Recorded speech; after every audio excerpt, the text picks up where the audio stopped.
Hello everyone, this is Bablu sir and you are watching Easy to Learn English spoken channel and today you will learn about its।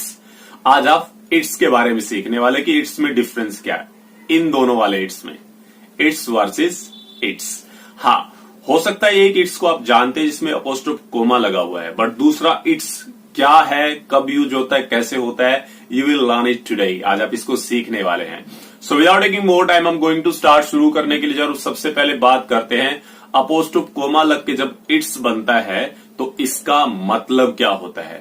अगर मैं language की भाषा में बात करूं तो एक शॉर्ट फॉर्म है, वैसे कॉन्ट्रैक्शन है अगर आप ग्रामर के अकॉर्डिंग बात करें, बट ग्रामर के अकॉर्डिंग बात करने में आज तक इंग्लिश नहीं बोल पाए आप। सो लैंग्वेज की भाषा में समझिए कि शॉर्ट फॉर्म है। किसकी शॉर्ट फॉर्म है? इट्स, इट इज और इट हैज की, दो की शॉर्ट फॉर्म है, या तो इट इज या फिर इट हैज। कैसे? एग्जाम्पल्स के थ्रू समझ सकते हैं, बट उससे पहले ध्यान में रखना जब भी आप इट को यूज करते हैं ये एनिमल और थिंग्स के लिए यूज होता है। इट एग्जाम्पल्स के थ्रू समझते हैं। पहला एग्जाम्पल हो सकता है it's a nice dress. It's a nice dress, तो यहां पे it's it is a nice dress, ये एक अच्छी ड्रेस है। इस तरीके से हो सकता है।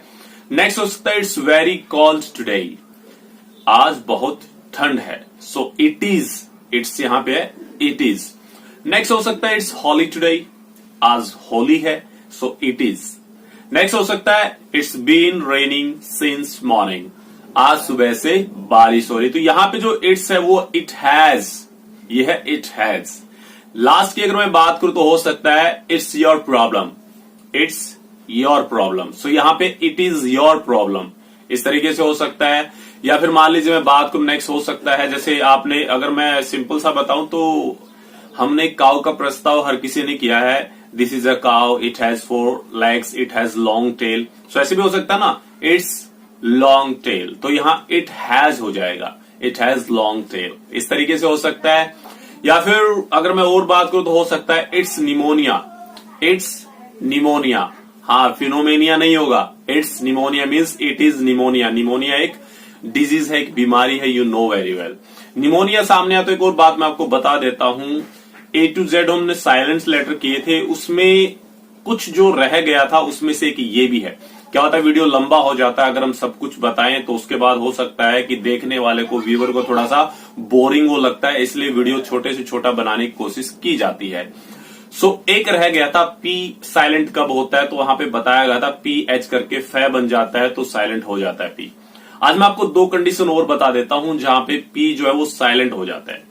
एक तो पी के बाद एन आए और दूसरा हो सकता है पी के बाद एस आए। दोनों ही कंडीशन में क्या होगा, पी साइलेंट हो जाएगा।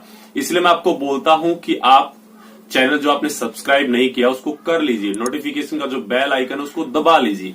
उसका फायदा ये होता है, अब आपने A to Z लेटर्स पढ़ लिए और वहां पे पी एच सिर्फ इतना बताया गया था कि पी एच के साथ साइलेंट हो जाता है। अब आज का अगर आप वीडियो देख रहे हो तो आपको 2 पॉइंट और सीखने को मिल गए कि पी को अगर हम एन के साथ और एस के साथ यूज करें तो भी साइलेंट कर सकते हैं।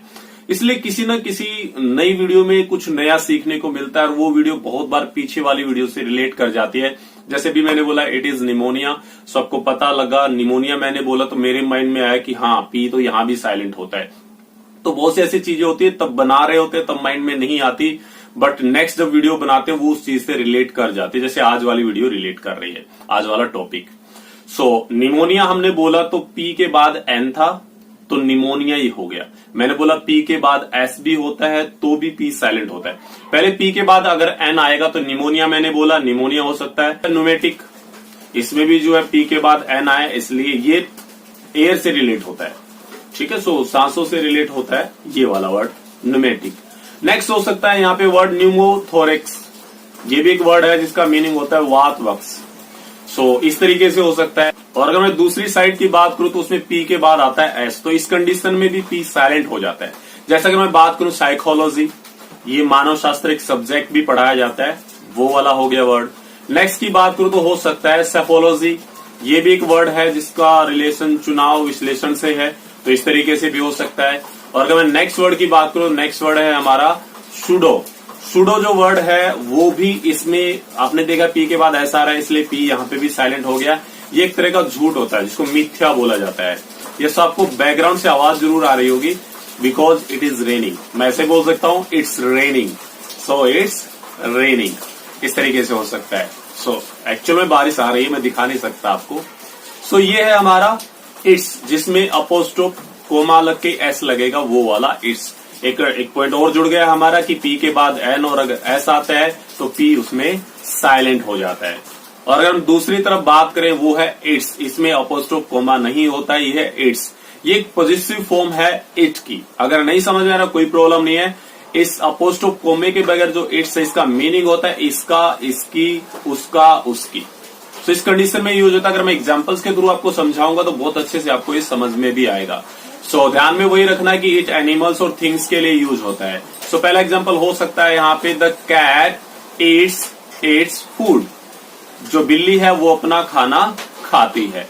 नेक्स्ट एग्जांपल हो सकता है the lion is in its cave, जो लॉयन है, शेर है, वो अपनी गुफा में है। नेक्स्ट एग्जांपल की बात कर लेते हैं the battery has lost its charge, मतलब वो लो हो गई है। इस तरीके से हो सकता है। नेक्स्ट एग्जांपल की बात कर सकता हूं the water is in it's बोतल, जो पानी है वो बोतल में है, ये हो सकता है।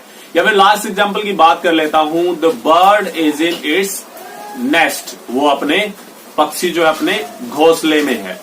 सो आई होप समझ में आया होगा आपको its versus it's. Apostrophe comma लगा तो वो शॉर्ट फॉर्म हो जाएगी इट इज और इट हैज की। अपोस्ट्रोफ कोमा नहीं लगता है तो एक पॉजिटिव फॉर्म है और यहाँ पे इसका मीनिंग होता है इसके, इसकी, उसका, उसकी।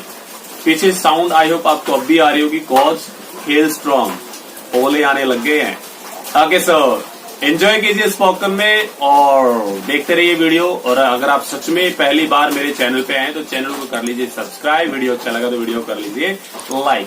फिलहाल मैं तो जा रहा हूँ बारिश में भीगने के लिए तो नहीं बोलूंगा, बट इंजॉय करने के लिए। आप इंजॉय कीजिए अगर आपके यहाँ भी आ रही है। और टाइमिंग में बता देता हूँ, अभी जो है वो टाइमिंग है 5:30, 5:30 का टाइम है, बारिश आ रही है। जज कर लेना जब भी वीडियो देखो। और इट इज संडे टुडे।